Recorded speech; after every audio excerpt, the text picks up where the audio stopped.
What did you just call me? Papa Bear. Yeah, from the children's story. You're the biggest one of the three, so I thought it suited you. Papa Bear furrowed his brow, heavily hinting he didn't share my enthusiasm about the name connection. But it suits you, and you're grumpy all the time like a Papa Bear. I'm serious, it does suit you. What's up, guys? The name's Orange Jacknail, and welcome back to Locked Heart. So last where we left off, we finished Soul's Route. It was adorable. We got both the normal end and the best end. And Lily and Gold were like poking fun at us, like, we'll be married soon. But it was like, it's too soon for that, man. Alright, so I asked you guys to vote, and oh my gosh, it was such a close tie, but the winner is Royal. We will be doing Royal's route next. Oh boy, I haven't seen him for the remainder of Soul's route, except I've seen Dion, because that's Soul's older brother. But we're gonna get to Romance Royal, and I'm so happy because he's really adorable. Even though he likes Gold. I can tell that for a fact. He likes Gold. So I kind of shipped him. But we're gonna start his route right now. So I'm gonna get back to the choices, and we'll continue from there. So let us get to it. Alright, we can wait, talk with Dion, or talk with Royal. Since we're gonna do Royal, we'll talk with Royal. Hi, Royal! Papa Bear? Cringing. Papa Bear's muzzle scrunched into a snarl. I tried not to smile, worried he'd get even more defensive. I'm sorry. What did you just call me? Papa Bear. Yeah, from the children's story. You're the biggest one of the three, so I thought it suited you. Papa Bear furrowed his brow, heavily hinting he didn't share my enthusiasm about the name connection. But it suits you, and you're grumpy all the time like a Papa Bear. I'm serious, it does suit you. Stop calling me that, but I don't wanna. Is the name really so bad? I think it's cute and makes you seem less scary, which is kind of hard given that glare of yours. I mean, yeah. Has anyone ever told you that you talk too much? I get that a lot, so yeah, it's not new. I tilted my head to the side, noticing Papa Bear's grumpiness morph into exasperation. His sigh had a lot of off-force behind it. Oh, a few people have, but I never cared much about it. Same here.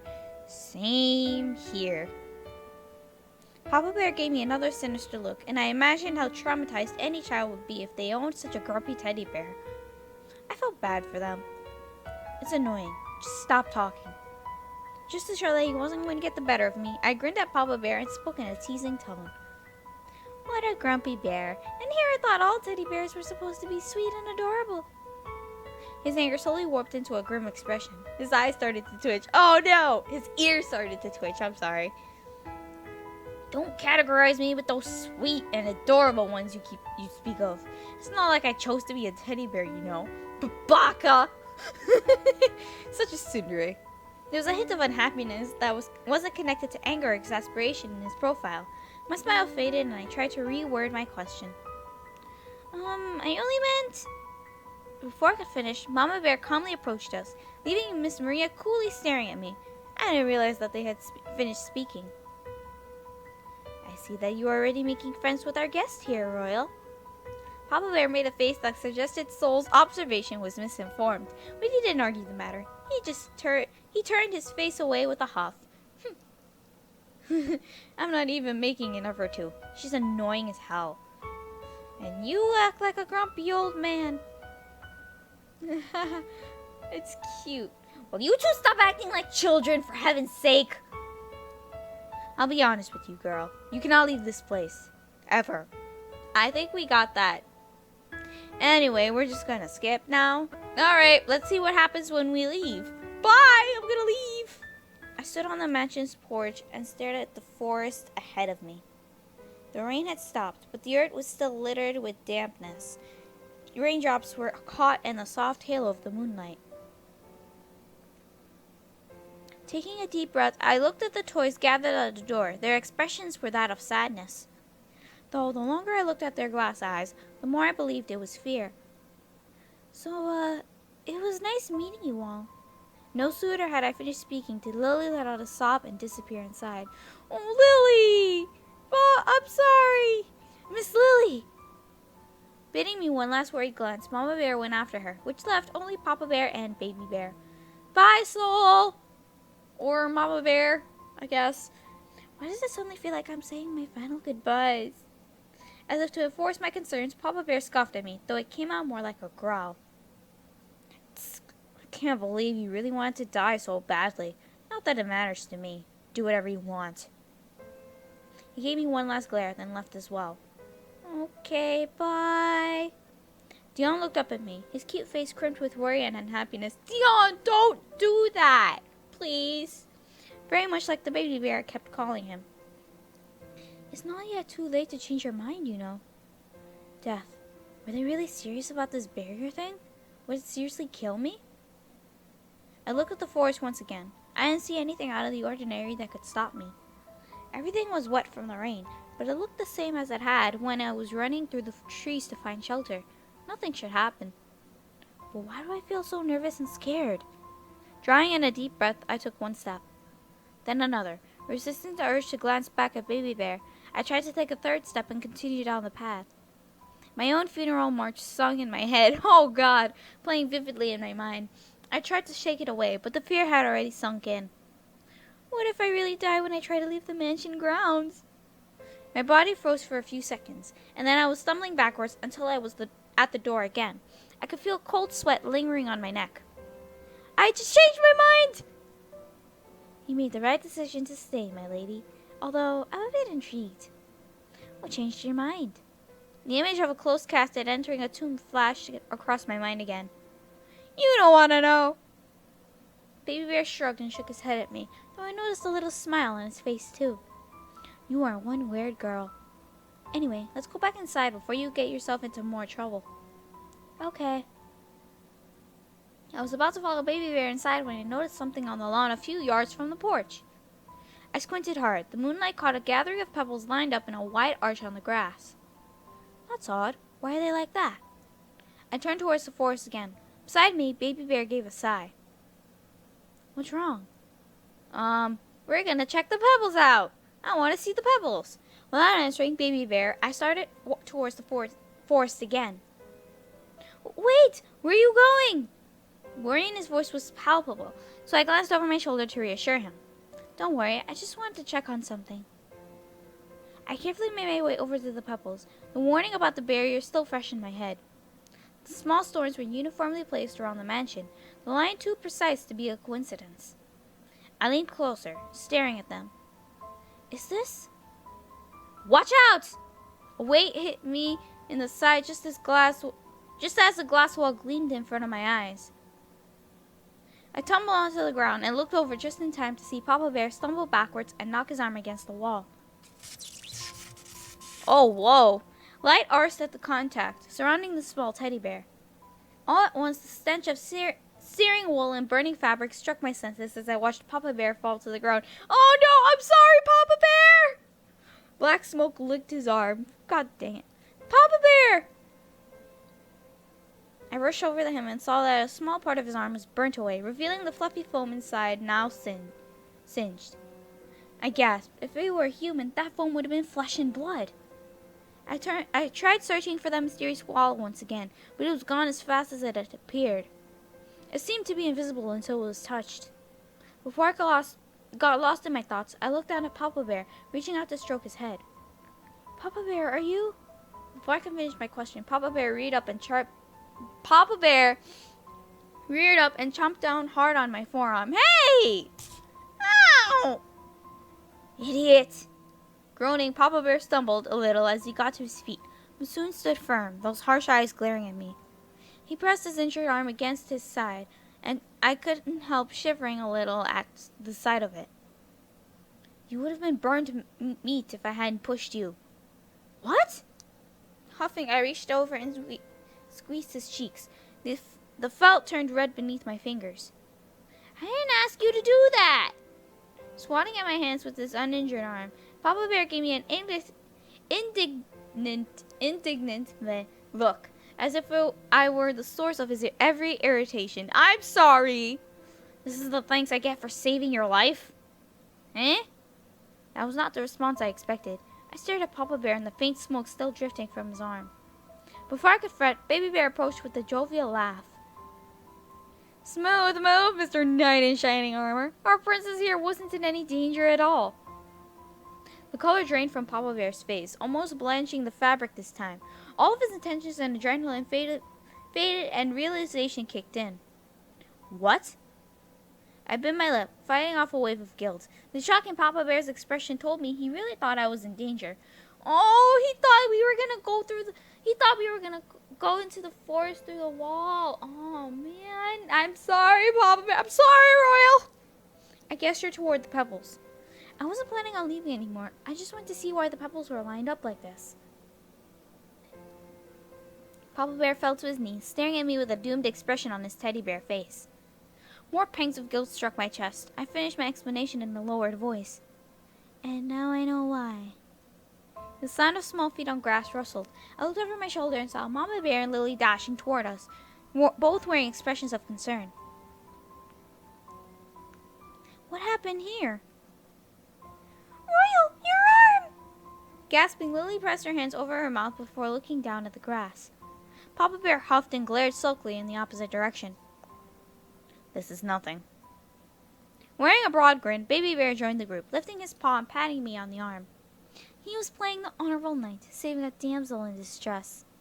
Papa Bear gave a frustrated exhale and got to his feet. Shut up. I'm going back inside. He hid his face from me, but I was sure his cheeks were flushed. Oh. Mama Bear stepped in front of Papa Bear before he could stomp off and reached out to touch Papa Bear's wrist. Royal, let me fix you up. I felt worse and worse as I stared at the scorched fabric and blackened wool. It was my fault he was injured. Achoo! Achoo! Excuse me. Whew. I should have been more aware of my surroundings. Maybe then I could have stopped him before he collided with me. Feeling a wave of determination come over me, I shifted over to Papa Bear and Mama Bear. Before he could resist, I lifted Papa Bear into my arms and got to my feet. A flash of red crossed his muzzle as he began to struggle in my arms. What are you doing? Put me down, you idiot! I held on to him, but tried to be gentle so I didn't accidentally hurt him. He didn't seem to feel pain as a human did, but I didn't know that for sure. Let me do it instead. The sewing, I mean. From the ground, Mama Bear gave a perplexed look, complete with a tilted head. Are you sure, my lady? It is no trouble for me to... Yes, I'm sure. It's the least I could do. Papa Bear ceased his struggling, though the look he gave me was not one of gratitude. Do you even know how to sew, girl? I hesitated. I had done a bit of stitching back then from time to time. It wasn't that hard, as I remember. You don't think I can? Don't answer a question with a question. Though Papa Bear's attitude stayed firm, I noticed a flicker of uncertainty in his eyes. Baby Bear chuckled, a playful smirk curving his mouth. Oops, I read that too fast. My bad. Hey, at least she's nice enough to offer you her help. As to avoid more discussion and pestering, Papa Bear slumped in my arms with a heavy sigh. Fine, just make sure that you fix me up properly. Got it? Of course! Ow! Oh boy. I winced as the needle poked my finger for the umpteenth time. Oh, god dang. Thankfully, I hadn't spilled any blood on Papa Bear's arm, which would have caused him more reason to complain. I paused, noticing the irony of the situation. Here I was, worrying more about ruining Papa Bear's appearance than spilling my own blood. Sewing wasn't as easy as I had thought it was. Papa Bear heaved a sigh at me. Again. I knew it. You have no idea what you're doing. Of course I do. Ow! Another sigh fell from his lips, but he said nothing more. I tried to be more careful, or at least not cry out when I pricked my fingers. Eventually, I finished the task and gave Papa Bear a smile. There you go! Good as new! Shifting over to a mirror on the wall, Papa Bear turned to inspect his arm. With every second that passed, the gloomier his expression became. After a moment, he held his arm at me and glared. You call this stitching? It almost looks worse than it did when you started.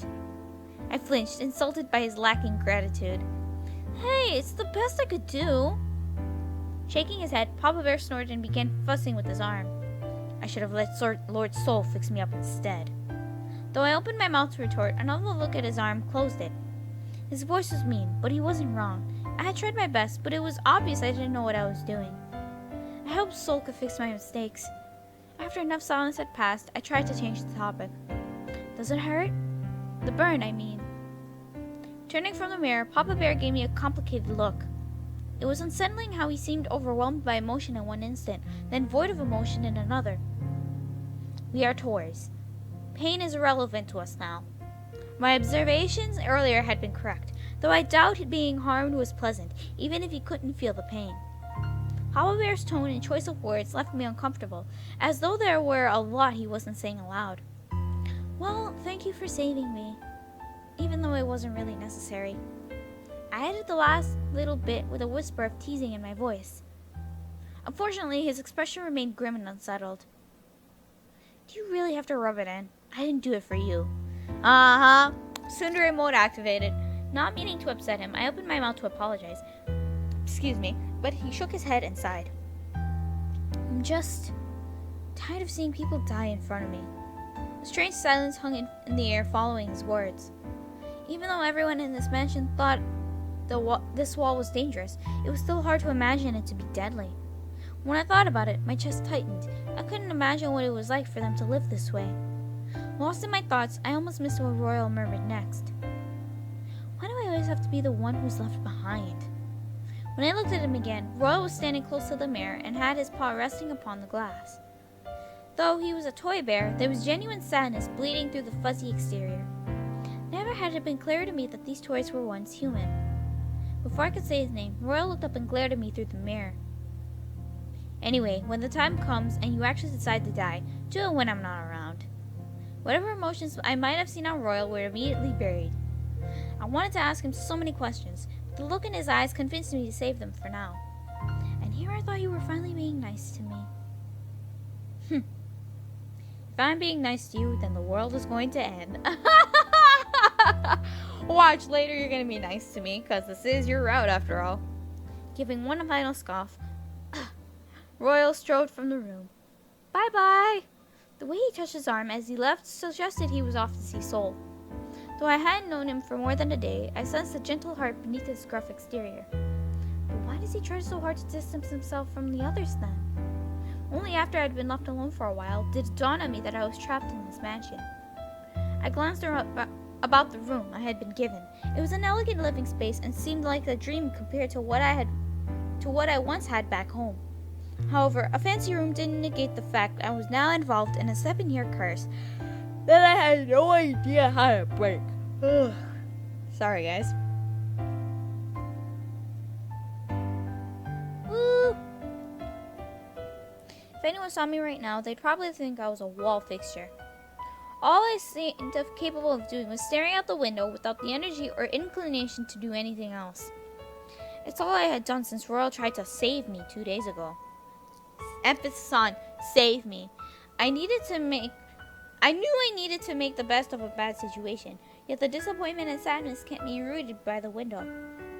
I finally had a chance to bring my dreams to life, but then everything went to shit. Am I right? Okay. Perhaps it was a bit dramatic, but then I imagined another funeral, this time for my hopes and dreams. The coffin was fancy and beautiful flowers were scattered everywhere. The thought started off silly, but my eyes soon stung with tears, and then I started to sob. Suddenly, the door erupted with a series of furious knocks. Will you shut up? How long are you planning to lock yourself in there? Leave me alone! My command went unheeded as the rapping continued. I thought he'd give up if I ignored him, but when that seemed incorrect, I trudged towards the door. Opening it revealed Royal with a venomous look on his face. What did I do now? Striking the tears from my face, I glared back at him. Can you just let me drown in despair? I just lost my future 2 days ago. And we already lost ours 7 years ago. His clipped retort froze me in place, guilt flowing over me. Compared to the life that the Locks mansion had been cursed with, my working in a kitchen in Glendale seemed weightless. Glancing at Royal's arm, I remembered what happened 2 nights ago. Soul had managed to salvage the limb, though the results of my poor stitching job lingered like a wound. I felt stupid for being so selfish. I'm sorry. The glare softened from angry to annoyed. Royal nodded and changed the subject. Now, why don't you go make yourself useful and help me with the cleaning? There was a broom resting against the wall, which he then took up and handed to me. I accepted and motioned to start the task without another word. You're making your guests clean? You're such a gentleman, Royal. Dion approached us from the far end of the hall, clucking his tongue as he walked. I need to do something around this house. I can't just sit there and mope. He had a grin on his face. Royal turned his scowl on Dion. She should make herself useful instead of moping up here. I mean, true. So we have a maiden in need, then. Would you like to play with me instead, my lady? I'm sure we'll have lots of fun together. Not right now, Dion. I would, but later. His glare remained firm. Royal stepped in front of Dion as if to keep us apart. It didn't seem protective, more like he didn't want me to stop sweeping. Somehow, your idea of playing sounds indecent. Oh, God. You're a teddy bear. That creeps me out. Even though I like you in your human form. Dion wagged his paws in front of him to gesture innocence, but his budding smirk was teasing. My, you have such a dirty mind, dear Royal. Ugh! Royal replied with a snort as he crossed his arms. If it's you, I can think of all the worst possibilities. I mean, I'm with you too, Royal, so... Ouch, I'm hurt. Do you really think of me that way? Yes. But you seem decent to me, so I'll probably have fun doing her out. I wonder. I didn't really think this situation was worth a verbal battle. Clutching the broom handle in my hands, I tried to reason with them. You guys, please don't fight. With a tilt of the head, Dion glanced at me.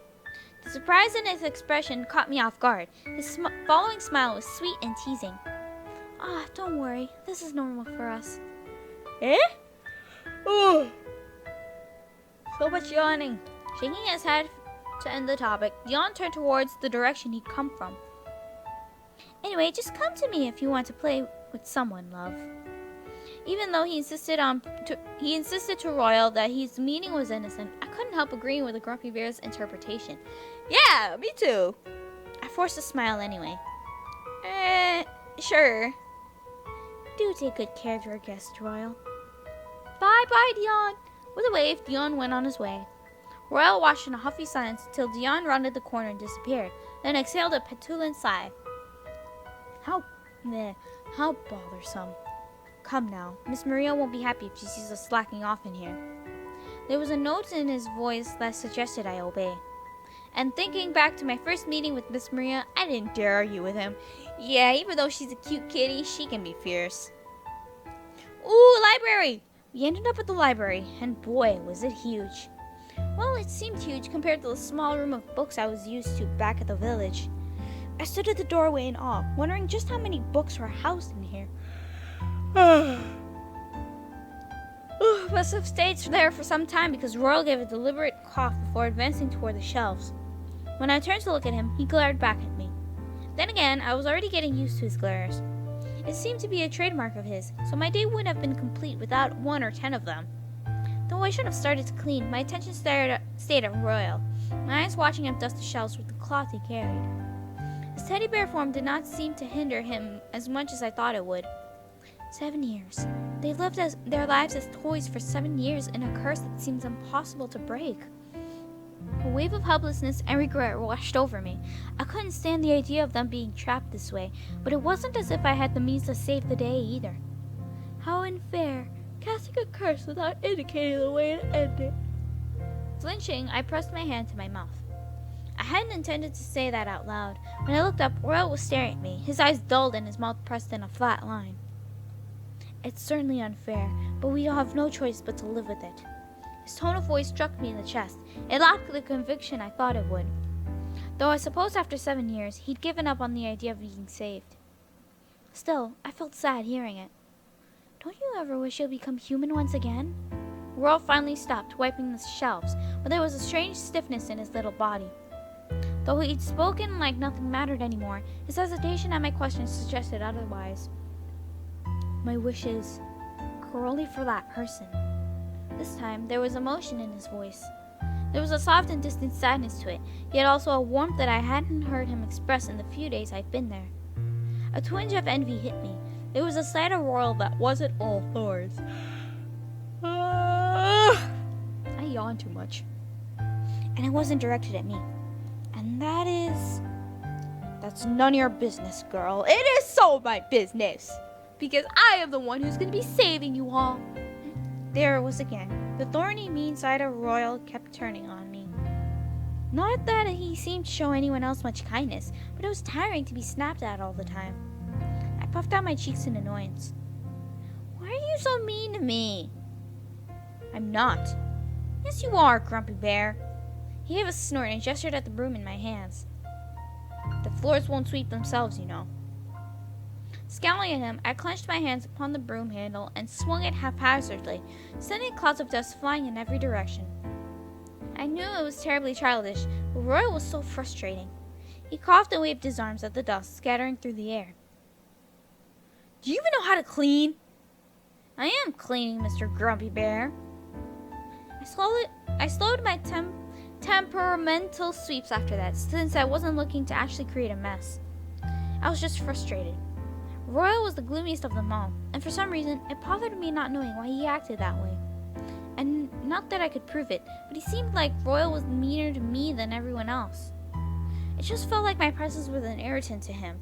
The way he glared at me, the edge in his voice, it all seemed worse than how he treated the others. I knew it made sense logically. They were people he'd lived with even before the curse, versus me, the outsider from only a few days ago. But it was still so unfair. A scuffle of movement broke through my reverie, I don't know. I turned to see Royal standing on a middle shelf trying to reach the one above. He was up on his tiptoes. The shelves weren't evenly spaced and meant to accommodate taller books, so he couldn't reach the next one up. He was clearly having a hard time, yet he refused to ask for my help. Seconds ticked on, in which Royal tried many different tactics, but he still struggled to wipe the shelf above him. I let out a sigh. He was such a stubborn bear. Oh my god. Oh, save. Let's save. I want to help him, but he might get grumpy and shit, so let's just leave him alone. Though the urge to help was strong, I continued to sweep my own spot. Given Royal's attitude, I just get brushed off with some snide remark. I had enough of those to last me the week. Amidst my sulking, I heard a creaking sound and looked back behind me. Somehow, a stack of hardcover books had been dislodged, and together they teetered towards where Royal had jumped down to the floor. My heart twisted in fear. Look out! I instinctively threw myself over Royal, shielding the small bear against the onslaught of books. Pain exploded across my back and limbs with every hit. Ow! You!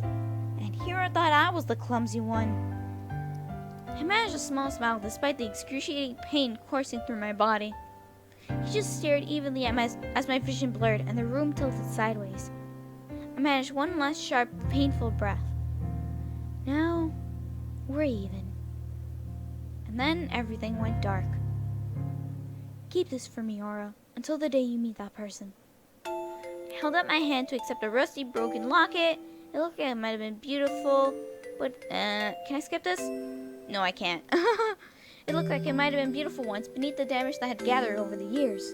Who is this person you're talking about? Mother didn't answer my question. My heart ached. The once vibrant mother I knew now looked pale and weak. Her illness is already taking a toll on her body. A single tear rolled out of her eyes, smiling warmly before fading into the light around me. I'm sorry. Mother, wait! I bolted upright, setting off I can't say that word. Kaleidoscope, I don't know, of pain over my body. A dull throb started at the base of my skull and spread outwards. Ow! You should lie down for a while. Beside me, Royal sat with a solemn expression on his face. We were still in the library, on the floor where the books had fallen, when I noticed the books were all gone. I wondered how long I'd been unconscious. How are you feeling? I intended to be sarcastic, saying I felt like I'd been hit by a ton of books. But when I reached up to touch my head, I noticed the blanket Royal must have draped over me. So I chose something neutral instead. My head hurts, but I'll live. He sighed, but it wasn't the same exhale of exasperation I'd become used to hearing. It sounded both relieved yet unhappy.